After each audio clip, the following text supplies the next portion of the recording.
आर्य श्रीमती दुलारी Singh college के YouTube channel पर आप सबका स्वागत है। मैं आपको डीएलएड चतुर्थ सेमेस्टर में विषय हिंदी पढ़ाऊंगा। पिछली वीडियो में हमने लेखन शिक्षण का समय, हिंदी भाषा की लिखित शिक्षा, लिखित और अभिव्यक्त कौशल के उद्देश्य को पढ़ लिया था। पढ़ाए गए पाठ का नोट्स तैयार करना। चलिए शुरू करते हैं। आज का टॉपिक है शब्द, वर्ण और वाक्य। वर्ण, शब्द और वाक्य, इसमें आपका पहला टॉपिक रहेगा वर्ण। भाषा के तीन खंड या इकाइयाँ वाक्य भाषा की सबसे बड़ी इकाई है। वाक्य कई शब्दों से बनता है, अतः शब्द भाषा की दूसरी इकाई है। अब शब्द भी कई वर्णों की ध्वनियों से बनता है, अतः वर्ण भाषा की तीसरी इकाई है।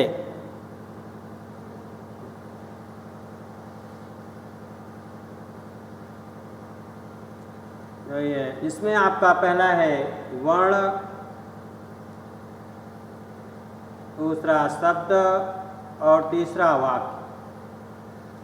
अभी आपने भाषा के तीन खंडों या इकाइयाँ हैं। वाक्य भाषा की सबसे बड़ी इकाई है। वाक्य कई शब्दों से बनता है। शब्द भाषा की दूसरी इकाई है। अब शब्द भी कई वर्णों की ध्वनियों से बनता है, अतः वर्ण भाषा की तीसरी इकाई है। वर्ण, शब्द, वाक्य। ध्वनि के बिना भाषा की कल्पना ही नहीं की जा सकती है। ध्वनि के बिना भाषा की कल्पना ही नहीं की जा सकती है। हम जो कुछ बोलते अथवा उच्चारण करते हैं वह ध्वनि है। हम जो कुछ बोलते हैं, जो कुछ बोलते अथवा उच्चारण करते हैं वह ध्वनि है।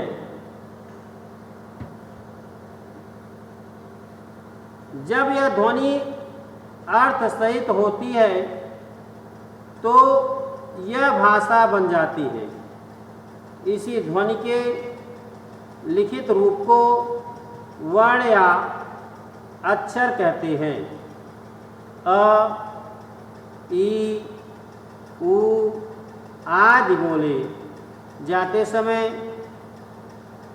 ध्वनियाँ हैं, लेकिन लिखित रूप में ये वर्ण या अक्षर हैं। साधारणतया ध्वनि के लिखित रूप को वर्ण कहते हैं। राजा शब्द में दो ध्वनियाँ रा और जा। रा और जा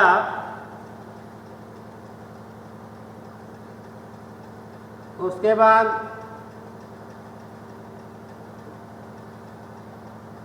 कुल कई। अब इनके आगे चार खंड है। र, आ, प्लस ज प्लस आ, ये मूल ध्वनियाँ हैं। अतः वर्ण की परिभाषा इस प्रकार है, वह छोटी से छोटी मूल ध्वनि जिसके और टुकड़े न हो सके, वर्ण या अक्षर कहलाती हैं। जैसे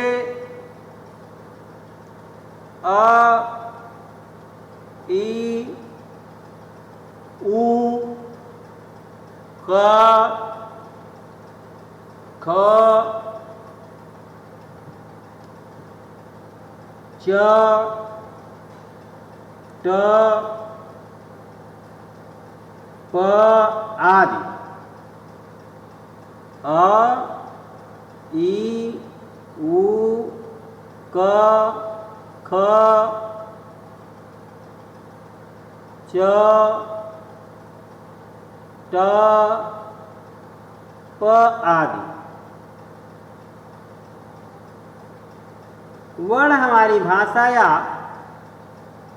वाणी की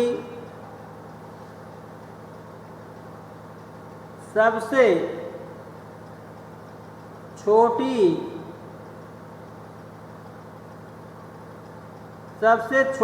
इकाई है। इन्हीं इकाइयों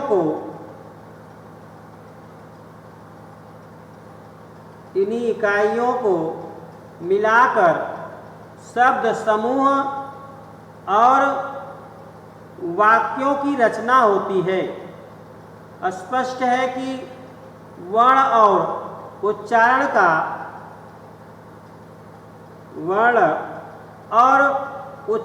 का बड़ा ही गहरा संबंध है। एक की दूसरे से अलग नहीं किया जा सकता। मूलतः हिंदी 52 वर्ण है। वर्णों के उच्चारण समूह को वर्णमाला कहते हैं। स्वर है अ, आ, ई, उ, री, ए, ओ, औ।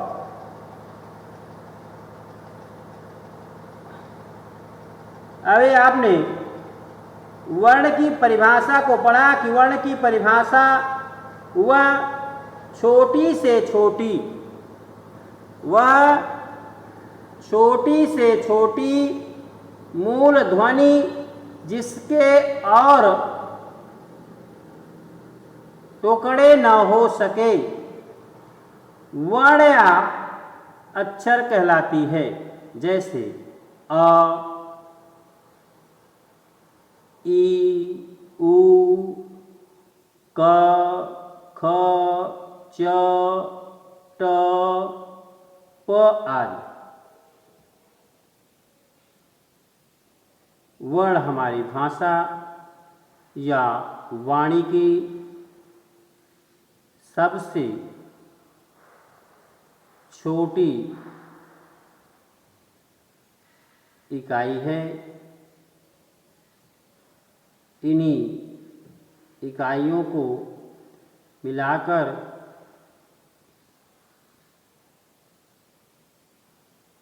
शब्द समूह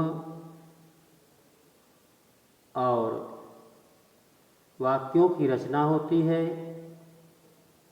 स्पष्ट है कि वर्ण और उच्चारण का बड़ा ही गहरा संबंध है। एक की दूसरे से अलग नहीं किया जा सकता है। मूलतः हिंदी 52 वर्ण है। वर्णों के उच्चारण समूह को वर्णमाला कहते हैं। वर्णों के उच्चारण समूह को वर्णमाला कहते हैं।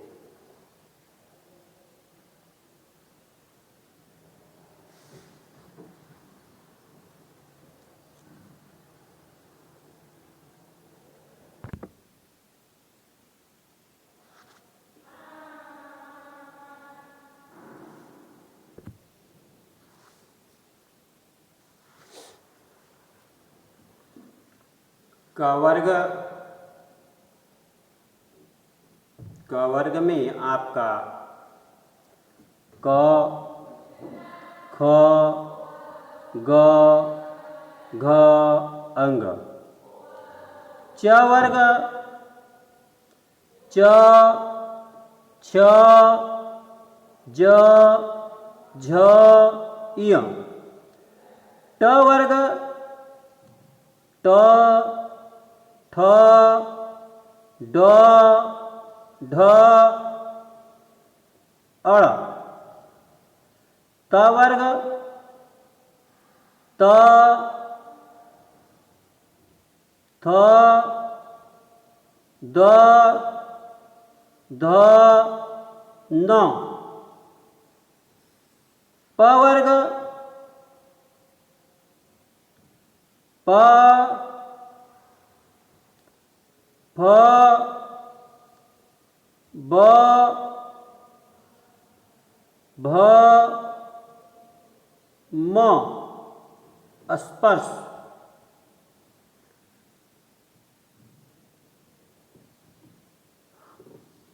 अंतस्थ य, र, ल, व, उष्मा में स, ख, स, ह, उसमें आपका है स, ख, स, ह। अर्थस्थ में आपने पढ़ा य, र, ल, व। स्पर्श में आपने पढ़ा प, फ, ब, भ, म, और उसके बाद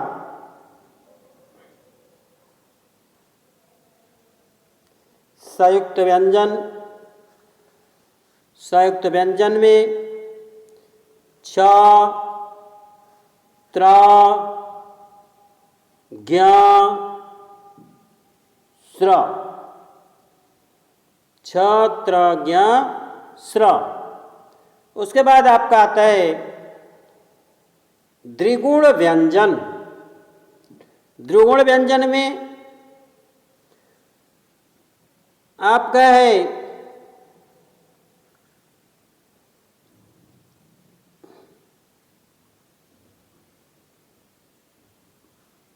ड, ढ।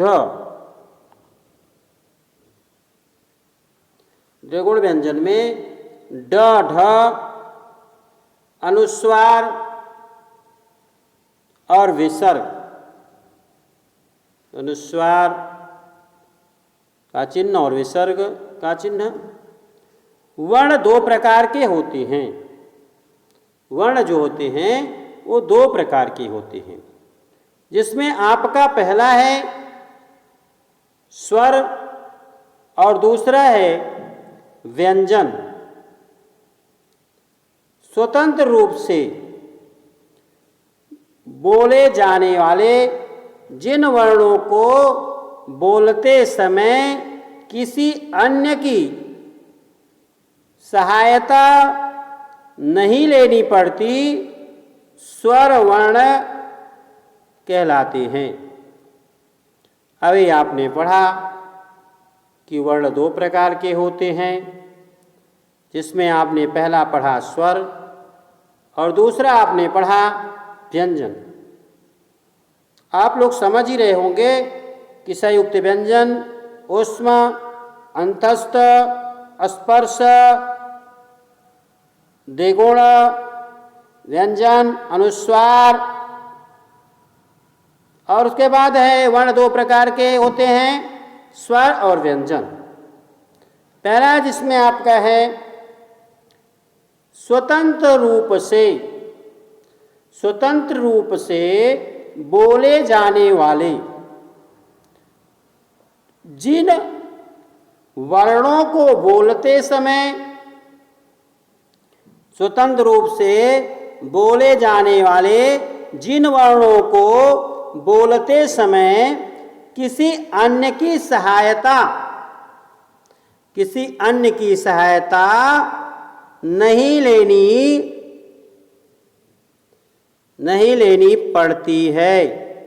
पड़ती स्वर वर्ण कहलाते हैं।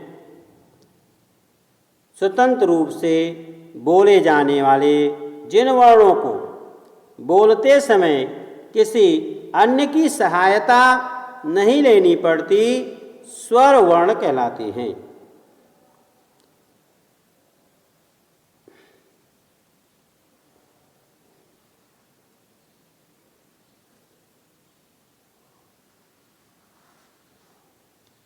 हिंदी भाषा में कुल 11 स्वर हैं।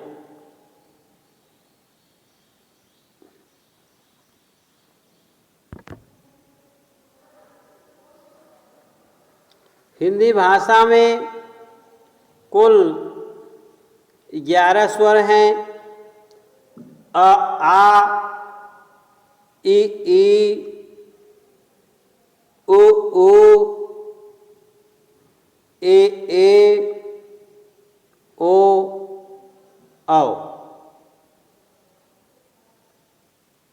व्यंजन के वर्ण जिनका उच्चारण स्वरों की सहायता से होता है। प्रत्येक व्यंजन के उच्चारण में अ की ध्वनि छिपी रहती है। व्यंजन के वर्ण जिनका उच्चारण स्वरों की सहायता से होता है, स्वरों की सहायता से जिनका उच्चारण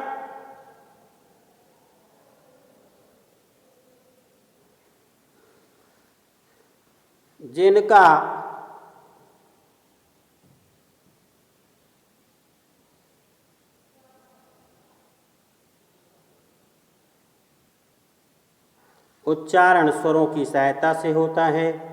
प्रत्येक व्यंजन के उच्चारण में अ की ध्वनि छिपी रहती है। अ के बिना व्यंजन का उच्चारण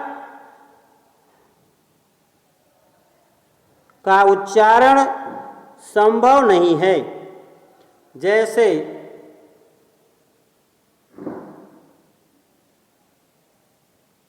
क प्लस अ बराबर क, क प्लस अ बराबर क,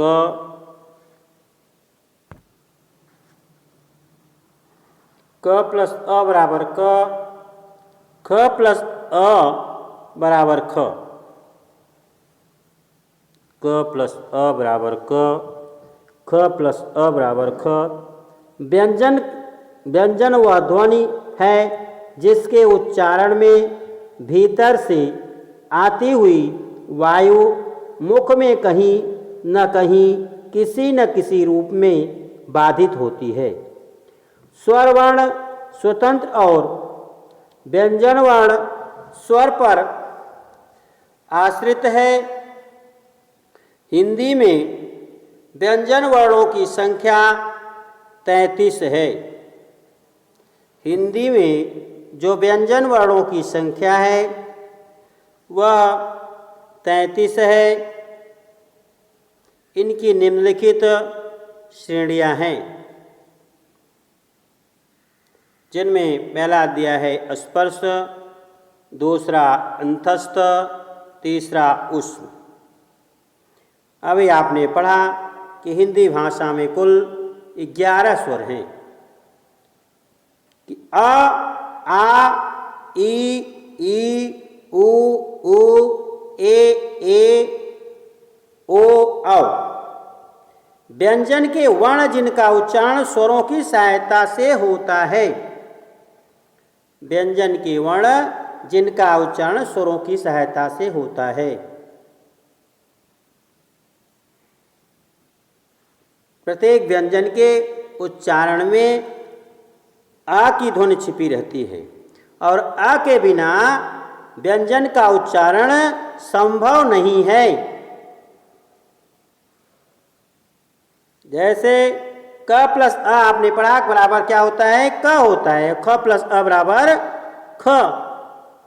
व्यंजन वह ध्वनि है जिसके उच्चारण में भीतर से आती हुई वायु मुख में कहीं न कहीं किसी न किसी रूप में क्या करती है, बाधित होती है।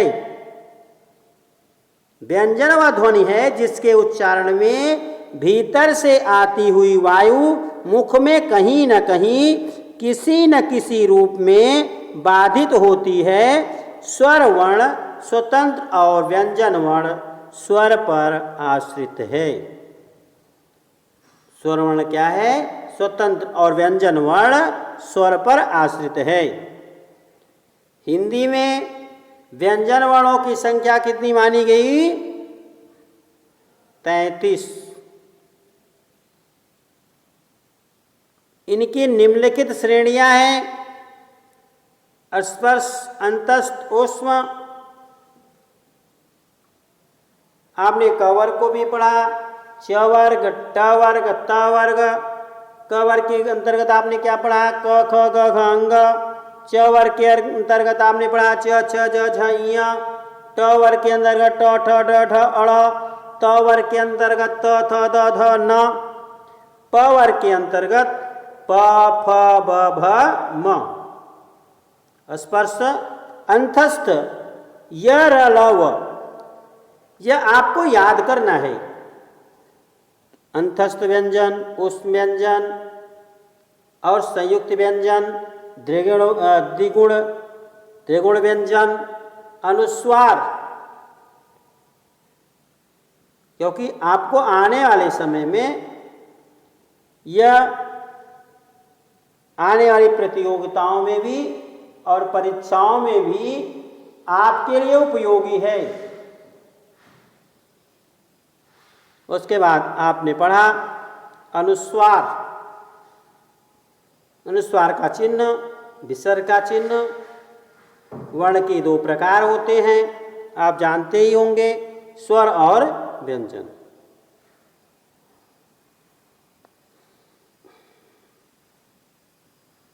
धन्यवाद। आपको बचे हुए वर्ण के भागों को अगले वीडियो में पढ़ाया जाएगा।